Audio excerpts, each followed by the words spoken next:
How to bypass internet connection while setting up Windows 11. During the setup process, enter all the relevant details it asks for, and continue until you reach the "Oops, you've lost internet connection" page. On this page, just press the Shift plus F10 key on your keyboard. In the command window, just type OBE/bypassNRO and press Enter. The computer will restart automatically, and the setting up process will start again. You will have to select the region and keyboard settings again to reach the network connection page. But this time, you won't get the error. Just click on the "I don't have internet" option to continue.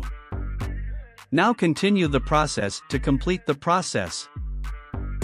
This way you will be able to complete the installation without any error. Hope this video helped you. Thanks for watching. Give a like, comment, and do subscribe to our channel. This video